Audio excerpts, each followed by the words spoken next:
students, today we are going to study science of class 6. It is by new edition of cohort. Let's see its contents list. Here it is. So here it is unit number 1, what is science, on page number 3. So let's begin. Unit number 1, what is science? Science आखिर है क्या? Have you ever heard this sentence, we are living in the age of science? If yes, then did you think about science? Let us study what science is. The word science comes from the Latin word scire, which means to know. Science is an exciting subject in which we get knowledge and do experiments in a laboratory. अब कभी आपने ये सुना है कि हम जो है साइंस की दुनिया में रहते हैं? अगर हाँ आपने सुना है तो आप क्या सोचते हैं साइंस के बारे में? चलें हम पढ़ते हैं कि साइंस आखिर है क्या। अब साइंस जो एक वर्ड है वो लैटिन ज़बान के एक वर्ड स्कायर में से निकला हुआ है, जिसकी मीनिंग है जानना, टू नो, जानना। साइंस एक ऐसा सब्जेक्ट है जिसमें हम एक्सपेरिमेंट्स करके नॉलेज हासिल करते हैं। Science is a systematic knowledge gained through observations and experimentation. People who adopt studying science as a career are called scientist. अब साइंस एक ऐसी लैंग्वेज है जो हमारे ऑब्जर्वेशंस और एक्सपेरिमेंट्स के थ्रू हम हासिल करते हैं उसकी नॉलेज, और जो लोग साइंस को अपना कैरियर चूज़ करते हैं हम उन्हें साइंटिस्ट कहते हैं। We use oven, fan, tubelight, refrigerator, television, computer, car, aeroplane, etc. in our everyday life.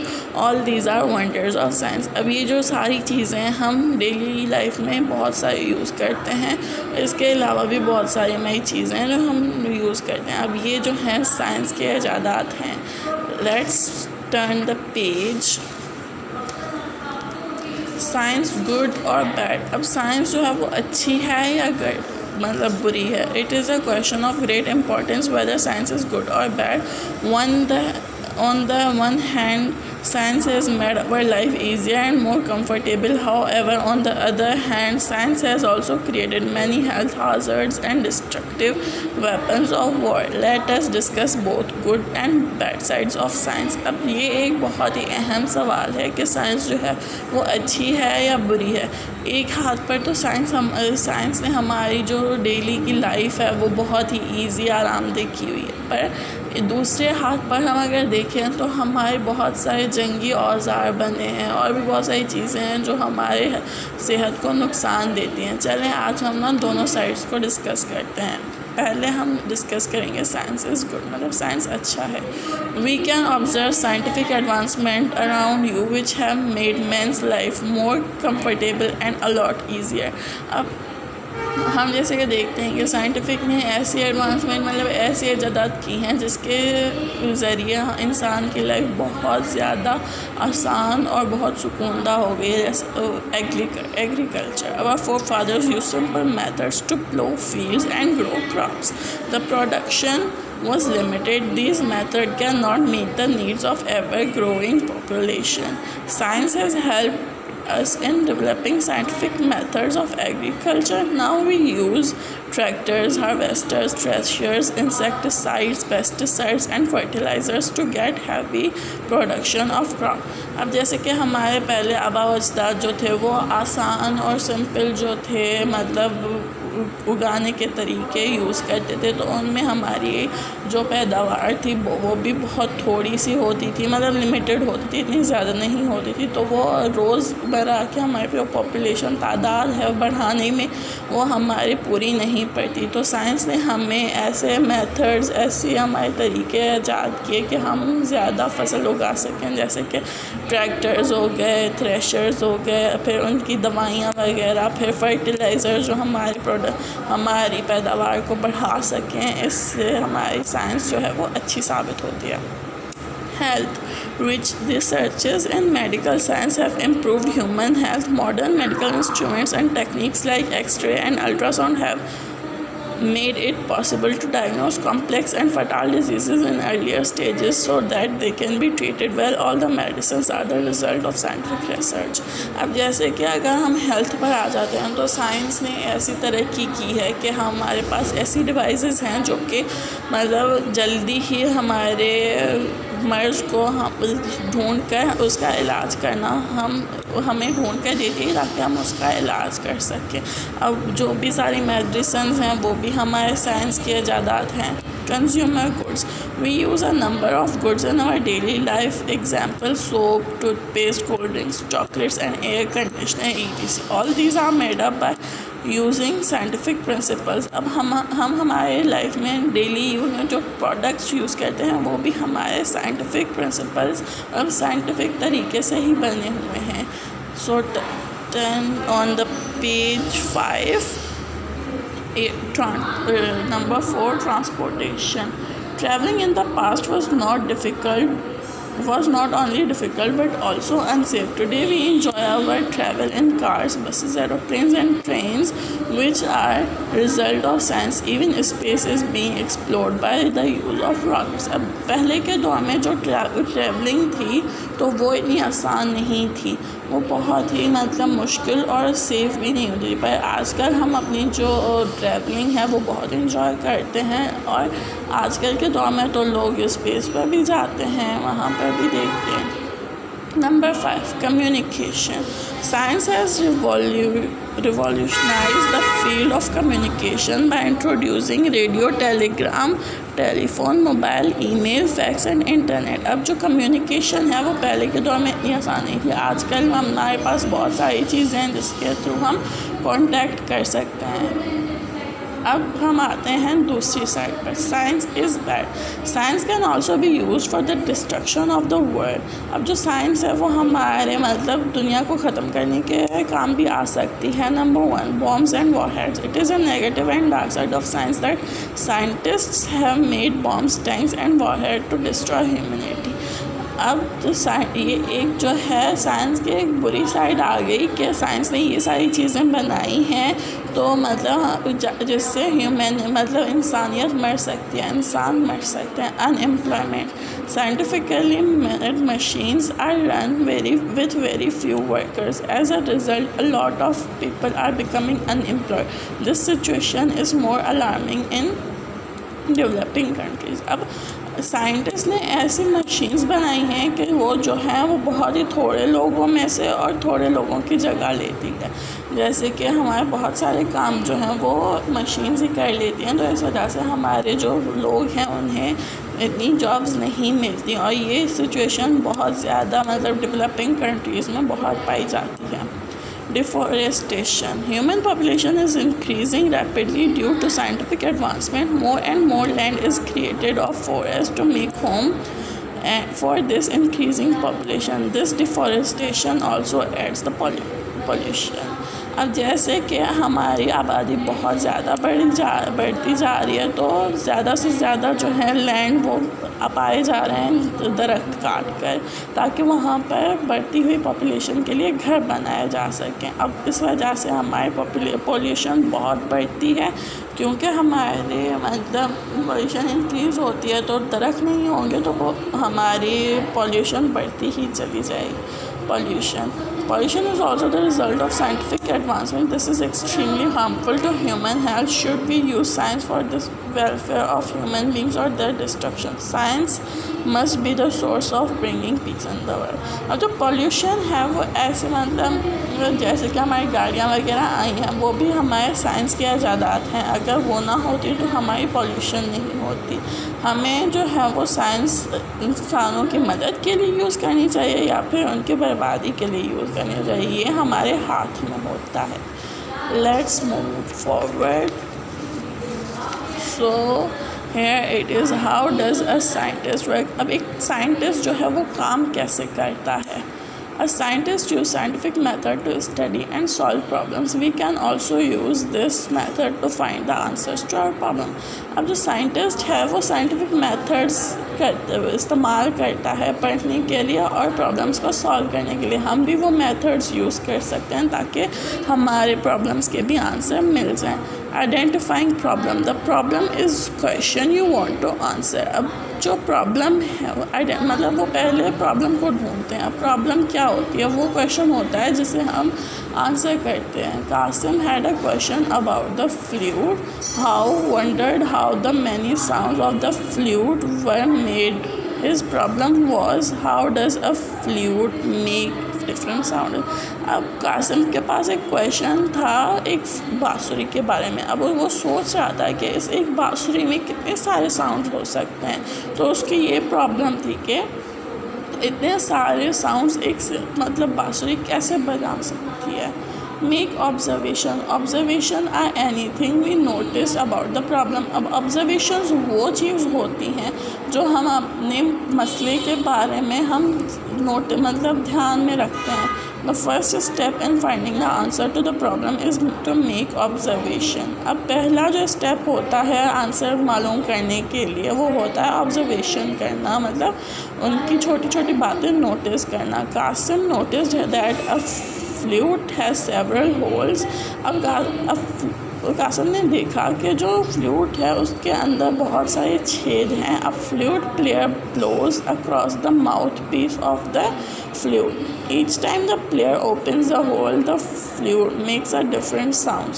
Qasim wrote down what he observed. अब जब भी मतलब जो बांसुरी बजा रहा था वो जब भी मतलब हमने हवा उसमें ब्लो कर रहा था तो हर एक होल खुल रहा था तो वो अलग साउंड बनाया था. तो कासिम ने ये नोट किया जो उसने ऑब्जर्व किया.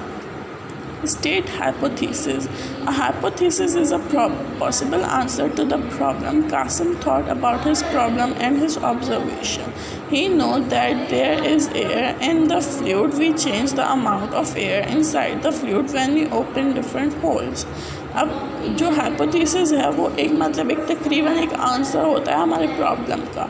अब कासिम ने पहले सोचा उसकी प्रॉब्लम के बारे में और फिर उसके अपने ऑब्जर्वेशन के बारे में. फिर उसने ये देखा कि वहाँ पर हवा होती है जिसके हम मतलब उसकी तादाद को हम ज़्यादा और थोड़ा करके उसको हम डिफरेंट तरीके से उसके जब हम उसके होल्स खोलते हैं तो हम उसके हवा का अमाउंट चेंज करते हैं. Qasim thought of a hypothesis. His hypothesis was changing the amount of air inside a flute causes different sound. अब कासिम ने जो है वो हाइपोथेसिस बनाई. उसकी हाइपोथेसिस ये थी कि जब हम अपना हवा का अमाउंट चेंज करते हैं तो फ्लूट हमारा डिफरेंट साउंड्स बनाती है. Test.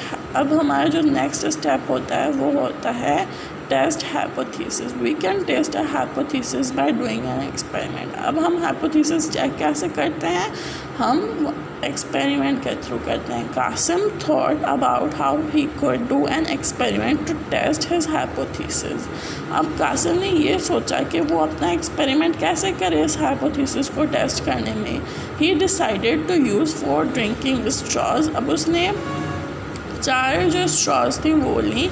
Qasim cut 3 of the straws in 14, 10 and 16 centimetres. अब उन्होंने उस स्ट्रॉज को 14 में काटा और 14, 10 और 6 सेंटीमीटर की लेंथ में काटा. So each straws had a different amount of air inside. अब हर किसी स्ट्रॉ में अलग अमाउंट था एयर का. Then Qasim blew across the top of each straw. अब उसने जो है वो उसके मुंह में हवा मारी to find out if the sound changed. He started with the longest straw. अब फिर उसने उनमें हवा ब्लो की ताकि देख सके कि साउंड वाकई में चेंज होता है. तो उसने सबसे लंबी स्ट्रॉ में चेंज देखा. Next step is collect data. Data are observation from the experiment. अब डेटा हासिल करना मतलब डेटा वो ऑब्जर्वेशंस होती हैं जो हमें एक्सपेरिमेंट से मिलती हैं. To collect his data Qasim blew across the top of each straw. अब डेटा हासिल करने के लिए कासिम ने जो है हर किसी के स्ट्रॉ के पहले मतलब मुंह पे हवा लगाई. He notice the sound each straw made. अब उसने सारे साउंड्स को नोटिस किया जो कि हर स्ट्रॉ ने बनाया. Study data. Decide what the information means. अब उस डेटा को मतलब सोचना कि इंफॉर्मेशन उसकी क्या बनती है. Qasim looked at his data and thought about what it meant. To help study the data, he put some of it into a chart. Then he could quickly see what the experiments showed. अब उसने सोचा कि पहले सारा जो है उसने study help मतलब पढ़ने के लिए पहले सारी जो है वो चार्ट में बनाई ताकि वो जल्दी से देख सके कि एक्सपेरिमेंट ने क्या बनाया. After studying the data, we have to make conclusions, decide if our hypothesis is correct. अब इसमें हमें ये सोचना होता है कि हमारी जो hypothesis थी वो सही थी या नहीं थी. Qasim decided that changing the amount of air inside a fluid causes different sound. Is Qasim's hypothesis correct or not? अब कासिम ने ये डिसाइड कर लिया था कि जो अमाउंट है हवा का वो चेंज करने से जो फ्लूइड है वो डिफरेंट आवाज़ बनाती है. अब आप बताएं कि कासिम की हाइपोथेसिस थी जो वो सही है या नहीं है. अब पहला हमारा स्टेप होता है आइडेंटिफाइंग अ प्रॉब्लम. दूसरा होता है making observation, formulating hypothesis. Fourth होता है टेस्टिंग हाइपोथेसिस. फिर होता है हमारा कलेक्टिंग एंड स्टडिंग डेटा. फिर हमारा होता है लास्ट स्टेप ड्राइंग कंक्लूजन, जिसमें हम अपना जो है आंसर बताते हैं. The scientific method as ongoing process. इसको हम साइंटिफिक मेथड कहते हैं. Turn the page. So here are some laboratory equipments with their names written below. In the science laboratory, you'd use different pieces of equipment. It is necessary for you to identify them and spell their name correctly. This one is measuring cylinder. This is beaker, gas jar and lid. China dish, thermometer, boss head, iron stand. This one is pestle. This is mortar. This is crucible, tongs. These are safety goggles. This is round bottom flask, conical flask, test tube, Bunsen burner, tripod stands, wire gauze mat, test tube brush, clamp, ring clamp, weight balance, weight box, steering rod, test tube, track, glass funnel, meter rod. अब ये जो सारी चीज़ें हैं ये हमारे laboratory equipments हैं जो हमारे लेबॉर्ट्री में काम आते हैं. So let's move toward page number 9. Here are written some safety rules which we should follow in our science laboratory. So let's read them. So a laboratory is a wonderful place for you. You will enjoy science principles here, but it may be a dangerous place if you do not act upon the following rules. अब हमारी जो laboratory है वो बहुत ही शानदार मतलब जगह है. अगर वहाँ पर आप साइंस के मतलब जो प्रिंसिपल्स होते हैं, कानून होते हैं, अगर आप उनको सही से फॉलो करो तो. और ये कभी कभी हमारे डेंजरस भी होते हैं, तो इस वजह से हमें कुछ रूल्स होते हैं वो फॉलो करने होते हैं. तो number 1 rule is always visit the laboratory with your science teacher. अब हमारी जो लेबॉर्ट्री होती है वहाँ पर जब भी जाएं आप अपनी साइंस टीचर के साथ जाएं. Number 2, do not touch equipment in the laboratory unless your teachers tells you to use it. अब किसी भी इक्विपमेंट को मतलब किसी भी चीज़ को तब तक हाथ नहीं लगाना जब तक आपके टीचर आपको नहीं बोलती. Eating in the laboratory is prohibited.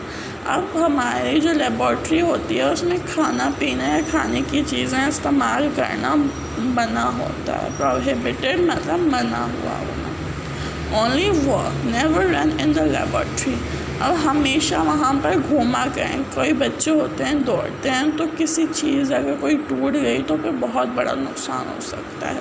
5, wear a protective overcoat while working with the chemicals. अब ये जो होते हैं ये होता है हमारा प्रोटेक्टिंग कोट. तो हमें हमेशा जब भी हम केमिकल्स के इस्तेमाल करते हैं तो हमें ये पहनना चाहिए, वरना वो हमारे बॉडी पर गिर कर हमें नुकसान भी बना सकते हैं. 6, never test chemicals, they may be poisonous. अब हमारे जो केमिकल्स होते हैं उन्हें कभी भी चखा ना करें क्योंकि उनमें जहर हो सकता है। Keep your books, paper, clothing and hair away from the flames of Bunsen burner.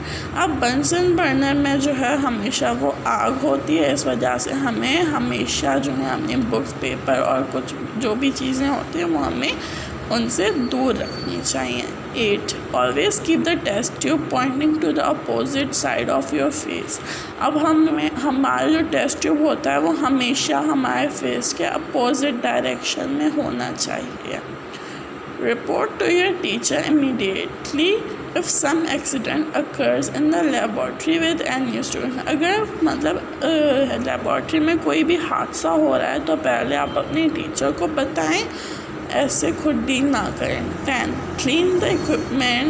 Clean all the equipments before putting it back in the shelves. अब जो हमने सारी चीज़ें करनी तो इक्विपमेंट रखने की जब बारी आती है तो पहले उन्हें साफ़ रखना चाहिए, वरना ऐसे नहीं रखना चाहिए। अब देखें, ऐसे अगर हम यूज़ करेंगे अपनी लेबॉर्ट्री को तो वो बहुत ही हमारे लिए डेंजरस होगा, और अगर हम ऐसे यूज़ कर रहे हैं तो हमारे लिए ये सेफ़ होगा। So let's move forward. Turn the page number 10. Introduction to some scientists. अब यहाँ पे ये कुछ साइंटिस्ट्स हैं जो हमारे मतलब फेमस साइंटिस्ट होते हैं, ये हैं। So let's study about them. Scientists are the mutual assets of all people in the world. They work for welfare of entire humanity. अब जो साइंटिस्ट होते हैं वो कुछ लोग होते हैं जो साइंस का मतलब एक्सपेरिमेंट्स वगैरह करते हैं, वो हमारे इंसानियत के फ़ायदे के लिए काम करते हैं। All human beings are enjoying the benefits of modern science and technology. अब सारे जो इंसान हैं वो टेक्नोलॉजी और साइंस के जो भी मतलब फ़ायदे हैं वो एंजॉय कर रही हैं। Scientist are continuously busy in the laboratories to search for new facts about the universe accordingly to saying of Allah almighty. अब जो हमारे साइंटिस्ट हैं वो कंटिन्यूसली मतलब लगातार बिज़ी ही रहते हैं ताकि वो लेबॉर्ट्री में जो न्यू जानकारियाँ होती हैं वो हमारे दुनिया के बारे में जानें जो अल्लाह ने हमें बताई हुई हैं। The introduction of few eminent scientist is given. अब कुछ जो हैं ख़ास हमारे जो साइंटिस्ट हैं उनकी इंट्रोडक्शन नीचे दी गई है।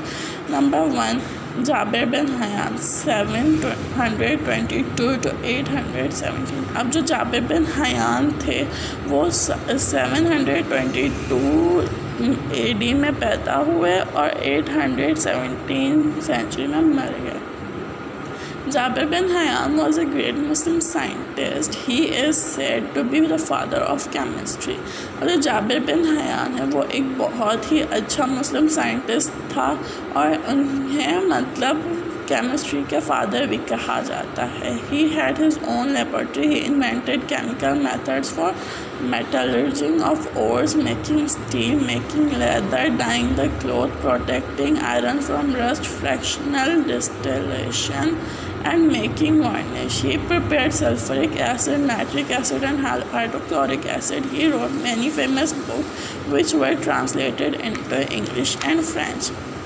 अब जो जाबिर बिन हयान थे उन्होंने कुछ ऐसे एक्सपेरिमेंट्स किए जैसे कि उन्होंने स्टील बनाना सिखाया, लेदर कपड़ों को कैसे रंगा जाए और लोहे को कैसे मतलब जंगने से कैसे बचाया जाए, और भी बहुत सारे मतलब उन्होंने सल्फ्रिक एसिड बनाया, नाइट्रिक एसिड बनाया, हाइड्रोक्लोरिक एसिड बनाया, और उन्होंने कुछ फेमस बुक्स भी लिखे जो कि फ्रेंच और इंग्लिश में ट्रांसलेटेड हुए हैं।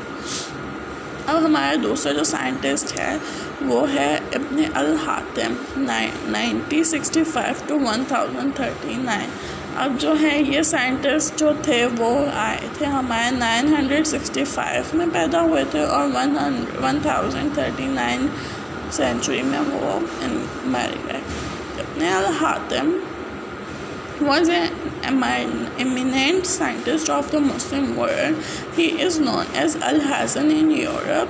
He used the word inertia for the first time in history.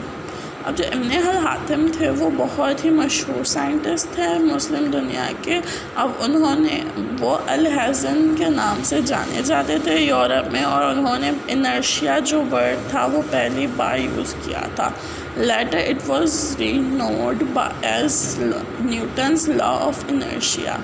फिर वो बाद में जो है न्यूटन्स लॉ ऑफ इनर्शिया के नाम से मशहूर हुआ। ही इन्वेंटेड पिनहोल कैमरा।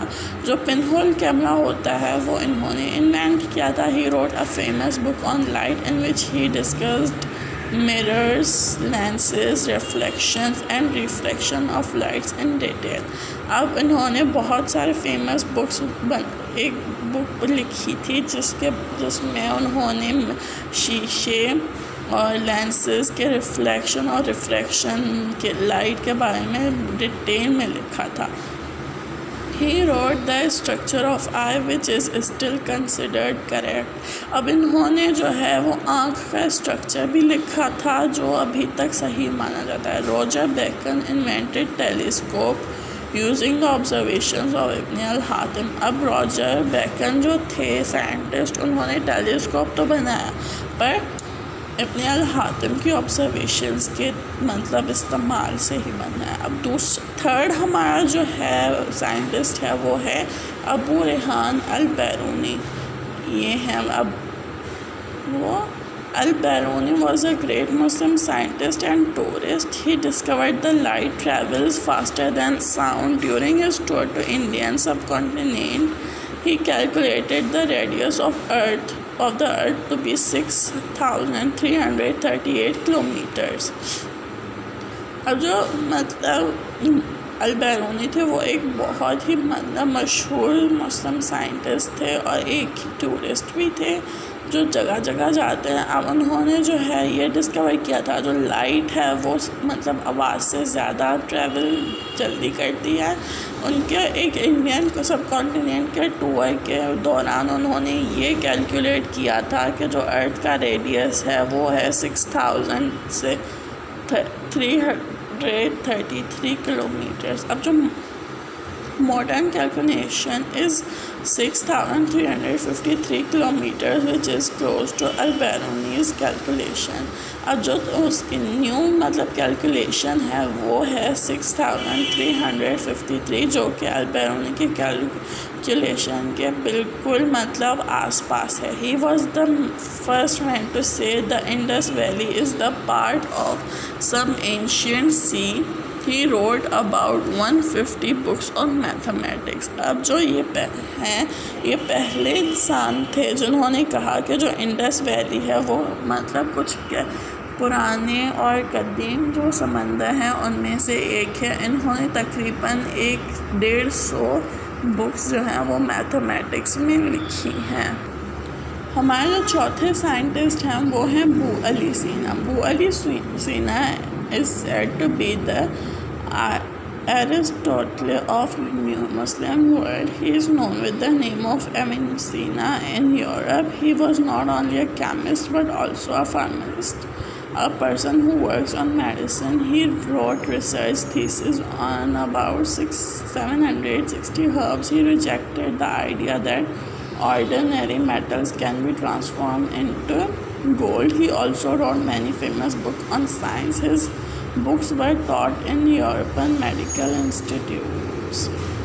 जो अबू अली सीना थे वो मुस्लिम दुनिया के अरिस्टोटल जाने जाते हैं। अब उन्हें अविसीना के नाम से भी जाना जाता है यूरोप में। अब ये सिर्फ एक केमिस्ट नहीं बल्कि एक फार्मासिस्ट भी थे जो लोग मेडिसिन पर मतलब दवाइयों पर काम करते हैं। इन्होंने 760 मतलब जड़ी बूटियों के बारे में रिसर्च लिखी है और उन्होंने ये आइडिया जो मतलब आम मेटल्स को हम सोने में तब्दील कर सकते हैं, ये आइडिया उन्होंने रिजेक्ट किया हुआ है। उन्होंने बहुत सारी फेमस बुक्स भी लिखी हैं साइंस पर और उनकी जो बुक्स हैं वो यूरोपियन मेडिकल इंस्टीट्यूट्स में पढ़ाई जाती हैं। नंबर 5 पर है हमारे गैलीलियो गैलीली। अब Galileo was a great scientist. He was born in Pisa, Italy. Galileo proved that all objects are affected equally by gravity. He also proved that all objects fall to the ground with the same acceleration. He invented telescope. He was accused in 1632 for his famous observations about the earth and confined to his villa. His observation showed that Earth was not the center of the universe, which was a formal religious belief. अब जो Galileo Galilei थे वो एक बहुत बड़े scientist थे। वो पीसा इटली में बड़े मतलब पैदा हुए थे। उन्होंने ये प्रूव किया था कि सारे जो मतलब ऑब्जेक्ट्स हैं वो ग्रेविटी से एक जितने ही इफ़ेक्ट होते हैं। उन्होंने ये भी प्रूव किया था कि जो भी सारे ऑब्जेक्ट्स हैं वो एक ही रफ्तार से नीचे गिरते हैं। उन्होंने टेलीस्कोप भी बनाया था। अब 1632 में उन पर ये इल्ज़ाम लगा था कि मतलब उनकी एक ऑब्ज़र्वेशन थी कि अर्थ जो है वो अर्थ के बारे में एक ऑब्ज़र्वेशन लिखी थी, फिर उनको मतलब उनके ही विला में बंद कर दिया गया था। उनकी ऑब्ज़र्वेशन ये बताती थी कि अर्थ मतलब दुनिया जो है वो यूनिवर्स का सेंटर नहीं है, जो कि एक मतलब एक दीनी यकीन कहलाया जाता है। Number 6, Isaac Newton. Newton was born in Lincolnshire in any English farming family. He studied at Cambridge University. He made many great discoveries. He presented his famous laws of motion, laws of gravitation, principles of calculus, the spectrum of light, etc. He was a well-known scientist of his time. अब जो Newton थे वो Lincolnshire एक English farming family में पैदा हुए थे। उन्होंने कैम्ब्रिज यूनिवर्सिटी में पढ़ा था। उन्होंने बहुत सारी डिस्कवरीज़ की थी। उन्होंने कुछ फेमस लॉज मतलब बनाए थे, जिसमें से laws of motion, laws of gravitation, principle of calculus और the light of spectrum of light उनमें से मतलब बहुत फेमस हैं। अब वो अपने टाइम के बहुत ही जाने माने साइंटिस्ट रह चुके हैं। Let's move towards page number 12। Mary Somerville. She was the most distinguished scientific writer of her century. In her books, she discussed heat, light, matter, electricity, and astronomy. Her translated book was taught at Cambridge University. अब ये जो Mary Somerville है ये बहुत ही मतलब एक अच्छी खासी साइंटिफिक राइटर के नाम से जानी जाती हैं। उनकी जो बुक्स हैं उनमें मतलब गर्मी, रोशनी, इलेक्ट्रिसिटी और मतलब एस्ट्रोनॉमी जो सितारों की बातें होती हैं उनमें लिखी गई उनके बारे में लिखी हुई हैं। और उनकी जो ट्रांसलेटेड बुक्स हैं वो कैम्ब्रिज यूनिवर्सिटी में पढ़ाई जाती हैं। Number 8, Dr. Abdul Salam. Dr. Abdul Salam was born in Sahiwal. He is the only Pakistani scientist who won the Nobel Prize.